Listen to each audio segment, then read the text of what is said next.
Oui, effectivement, on a su se qualifier en Coupe de Lorraine dans un match face à une belle équipe. On était mené 1-0 à la mi-temps. On a trouvé les moyens d'égaliser et de s'imposer au penalty. Donc c'est une satisfaction. Bon, faut enchaîner face à Épernay, les choses sérieuses reprennent en championnat, hein. Oui, il faut enchaîner contre Épernay, contre Sainte-Savine mercredi. C'est des matchs importants vu notre situation. Des matchs qui seront pas déterminants, mais qui peuvent nous engager sur une bonne voie si on arrive à prendre des points sur les deux matchs qui arrivent à domicile. Épernay, 6e du championnat, c'est solide? Oui, forcément, en tout cas ça l'est plus que nous si on regarde le classement. Maintenant on va chèrement vendre notre peau pour essayer de grappiller des points parce que c'est important qu'on reste sur une dynamique positive à domicile. On reste sur un match nul contre Ilzac, sur une victoire contre Bissheim, donc ce serait bien d'enchaîner et de concrétiser tout ça sur nos terres. Quel souvenir du match aller à Épernay?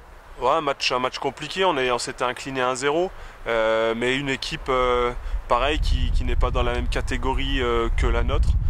Mais c'est des bonnes individualités, un bloc très solide, très costaud, donc une équipe du haut de tableau de CFA2. Est-ce que le groupe taonais est au complet?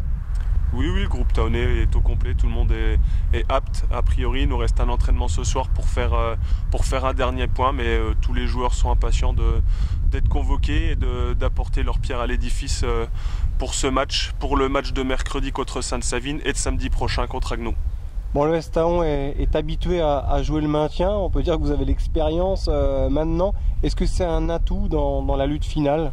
Je ne sais pas si c'est un atout, en tout cas dans les années futures, ce serait bien que ça ne devienne pas une habitude et que le club, l'équipe, les présidents puissent vivre des saisons un peu plus tranquilles. Donc après, est-ce que c'est un atout? Il faut l'espérer parce que peut-être que ça se jouera sur la dernière journée. Donc en espérant que les années précédentes soient positives et qu'on puisse en tirer un bénéfice certain sur le maintien si ça peut nous aider à atteindre notre objectif.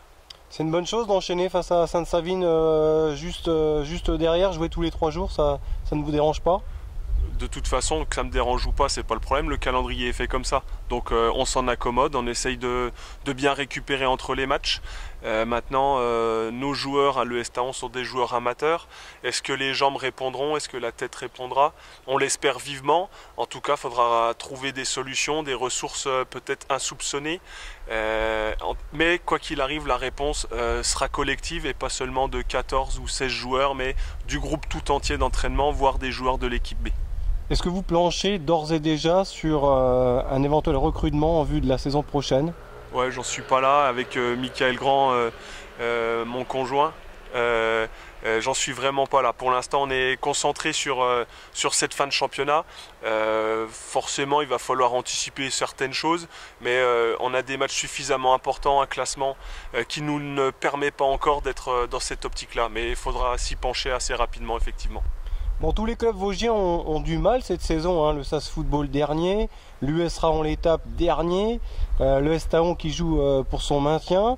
Bon, c'est un souci au niveau départemental. Comment tu vois ça, toi, que le fait que ces clubs vosgiens aient tous du mal? Oui, c'est des cycles, hein. Il y a quelques années de ça, Taon était en DH et était monté, le SAS était en CFA pardon, et est monté en national.